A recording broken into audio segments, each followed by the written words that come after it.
ये जो exit poll है ये भारतीय जनता पार्टी के दफ्तर में तैयार किया गया है और जितने भी आंकड़े आप देखेंगे सारे टीवी चैनल के आंकड़े लगभग एक जैसे हैं। एग्जिट पोल का मजाक बना दिया है आपने। मैं तो हैरान हूं कि सिर्फ 400 क्यों दिया। 700 सीट दे सकते थे बीजेपी को। अखंड भारत से उनकी 700 सीटें आ सकती हैं। ये जो एग्जिट पोल है ये भारतीय जनता पार्टी के दफ्तर में तैयार किया गया है और जितने भी आंकड़े आप देखेंगे सारे टीवी चैनल के आंकड़े लगभग एक जैसे हैं। अब कौन यकीन करेगा कि 34% वोट शेयर बीजेपी को तमिलनाडु में मिल रहा है।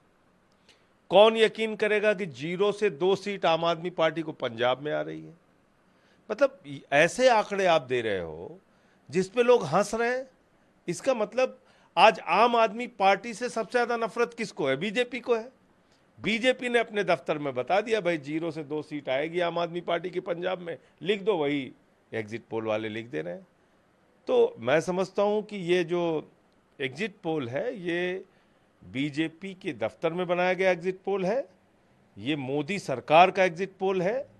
ये एग्जिट पोल जनता के वास्तविक निर्णय से दूर दूर तक कहीं भी मैच नहीं करता।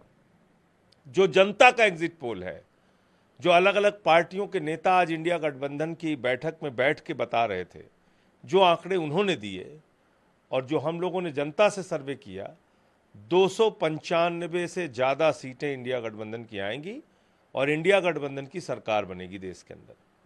बाकी एग्जिट पोल में अभी उन्होंने किसी ने 350 दिया है, किसी ने 400 दिया है। मैं तो हैरान हूं कि सिर्फ 400 क्यों दिया।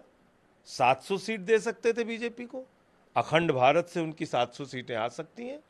पाकिस्तान से 100 आ जाएंगी, नेपाल से 50 आ जाएंगी, 50 अफगानिस्तान से भी मिलेंगी, 50 बांग्लादेश से मिल जाएंगी, 30-35 श्रीलंका से आएंगी, 20-25 थाईलैंड से आ जाएंगी, कुछ इंडोनेशिया से आ जाएंगी। पूरे अखंड भारत से 700 सीट दें बीजेपी को। एग्जिट पोल का मजाक बना दिया है आपने। भाई इसके पीछे की क्या वजह है? या तो आपने कोई बड़ी हेरा फेरी कर रखी है, उसको जस्टिफाई करने के लिए नंबर दिखा रहे हैं। क्या ये जो जितने भी एग्जिट पोल वाले हैं इनको जनता के नब्ज का बिल्कुल अंदाजा नहीं है। पूरे उत्तर प्रदेश में मैं गया प्रचार के दौरान, महाराष्ट्र में गया, बिहार के आंकड़े सामने, मतलब झारखंड, कहीं भी आप चले जाओ, लोगों में गुस्सा है, नाराजगी है, महंगाई को लेके, बेरोजगारी को लेके, आरक्षण और संविधान को बदलना चाहती है बीजेपी, इस बात को लेके नाराजगी थी।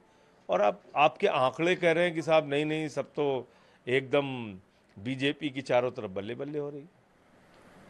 आज कौन आवास पर एक महत्वपूर्ण बैठक थी इंडिया ब्लॉक की। अरविंद केजरीवाल, भगवंत मान, वैभव चड्ढा, मानता 295 का वहाँ आंकड़ा निकल कर आया, 295 प्लस। ये आंकड़ा कहाँ से आया और इस आंकड़े को लेकर क्या कहेंगे? ये जितने भी नेता बैठे थे उनका जो जनता के बीच का जो सर्वे था उसके आधार पे आंकड़े बताया तो मैंने आपको कि 295 के आंकड़े इंडिया गठबंधन की बैठक में जो अलग अलग पार्टी के नेताओं ने बताए उसके हिसाब से आए सामने।